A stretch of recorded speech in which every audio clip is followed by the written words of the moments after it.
Hey guys, and welcome to another episode of The Fad Show. So I just wanted to make a quick video where I did a bold thing and I compared completion of my project Saab 9.3 Aero wagon. I know what they say, a project car is never complete, which is definitely true with this one. But I think I've pretty much done everything that I can do to it. Pretty much the only thing outstanding is putting an aero lip on it, which I don't want to do because I think the car's already too low as it is. Never mind putting another 3 or 4 inch lip on there. But anyways, if you guys have been following this channel for a long time, you'll know that I bought this car about a year ago, and my plans were to fix it up and use it as a daily driver. I guess a lot of things have changed in the last year. Gas prices being one of them have gone up quite a bit. Also the fact that I thought you could run this car on regular, which I think per the book and the gas store and everything you can, but it doesn't seem to really like running on regular. Seems to run a lot smoother on 93. So getting 24 miles a gallon on 93 and me having like a 100-mile daily commute just doesn't really work. I've been using the EP3 Civic Si for most of my commuting duties, which is 30 miles a gallon on regular, and maybe not as comfortable and refined as this car, but it's been working out pretty well. And then I guess as much as I really like this car, it doesn't really do the weekend fun duty either. I actually just picked something up recently that I haven't even made a video on yet that was a little bit better at doing the weekend fun duty than the 9.3. Although I will say it's quite impressive, the character of the two cars, just both of them kind of being highway. I think they're best both suited for like doing high speed highway cruises and just having a ton of torque on the highway to pass or pick up speed fast when you need to. So yeah, I'm kind of at a loss. I don't know what to do. Kind of feel bad like finishing something and then just immediately selling it. I also really don't want to give the car away because I have a lot of time and money invested into it. But then I also have 4 cars right now, which is kind of giving me a lot of anxiety.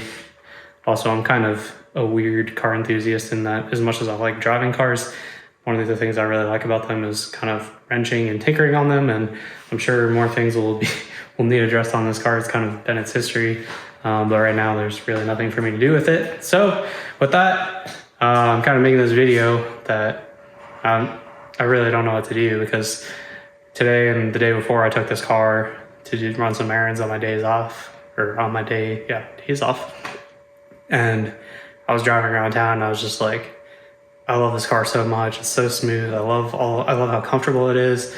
I love all the inputs to it. I mean, I guess the steering is a little light and a little bit vague, but I love the shifter in this car. The clutch is so light. The shifter is just, I always say Honda shifters are the best, but I think Saab might be second best. Although I do like the shifter in this car even better than my current EP3 Civic Si. I don't know what I like about it. It's just like really easy throws, but they feel like super engaging. So I don't know, like just the driving dynamics of this car, like I don't want to get rid of it because every time I drive it, I really like it. I kind of like the quirkiness of Saabs. I've had a lot of fun stories over the years of having Saabs. So I don't know. I did list cars for sale, which I think some of you have seen. So if you are interested in it, then I guess you can list it on Facebook and like the Saab Nation buy sell group. I also put it on SaabNet, so you can find it and find my contact info if you are interested in the car. That being said, I don't think I'm going to give it away because I do like it. I don't really need to sell it. I just feel a little bit anxious of having too many cars right now. But I'm pretty happy with how the project turned out. I mean, yes, there was definitely some ups and downs and highs and lows, but just looking at it now compared to when I first got it, and driving it now compared to when I first got it, it's pretty impressive, and I would say almost like night and day. And it's amazing how much just like the little things build up. Like obviously when I first got it, the clutch was slipping and the front end was just all loosey-goosey and pretty much replaced every wear item in the front end with the exception of shocks. Oddly enough, those seem all right. But like every bushing in the front has been all replaced. And it's just these little things that just build on themselves. Like I replaced the clutch, and then I noticed there's like the coil packs were bad, and I replaced the tie rods first, and then I realized I needed control arm bushings, and just doing all these things just made it just progress to the point where it's at now. And Another example of some tiny thing that made such a big difference was just last week when I spliced in the new bumper harness. For the longest time I've had this car, you would turn it on, and the second the car would turn on, if the AC was in auto, or the climate control was in automatic, it would just start blowing the fan full blast every single time. So there must be some input for the ambient temperature sensor that plays into that, because now I fixed the bumper harness and actually has an ambient temperature sensor, and you get in and it's in auto, and if it's already at about the right temperature, then the fan's not blowing in your face. So it's just like little things like that. And like I said, I took it around town yesterday and I was like, oh my God, this thing drives so smooth. The radio, like the speaker quality in this car is incredible for a car that was $29,000 at the time it was new. So I don't know, I'm kind of torn. I do have it listed for sale. I guess I'll partially leave it up to you guys. Let me know if there's more stuff you want to see with this car. I don't really know what that would be. I don't really feel like modifying it to make it any faster, because I kind of already have a fast car, so I don't really need another one. I mean, I guess there could be adventures and stuff, like some of my other cars I've taken on road trips and stuff like that, which would be kind of cool. Definitely, well, besides the fuel economy, it would make a really good, comfortable highway road trip cruiser. I think I would have to do some extended mileage testing on it, just because of some of the reliability issues I've had, but I feel fairly confident in it right now to head out on a pretty long road trip.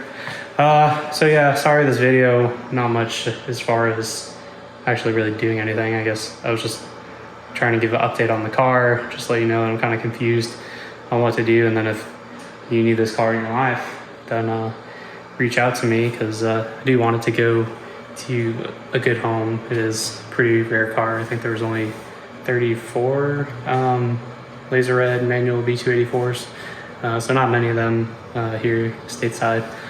And it looks, I mean, yeah, it's not perfect as far as the resprayed panels aren't the best job in the entire world, but for the most part, the car looks more or less like it did when it came out of the factory. So sorry, I'm rambling. I know a lot of you comment all the time that I ramble way too much. So I guess because of that, I'll go ahead and end this video. So I hope you liked it. And yeah, stay tuned for next time. I think it's be another car that will be the star of the next video. But thanks for watching, guys. And as always, if you liked it, like and subscribe, and stay tuned for more. Thank you. Bye.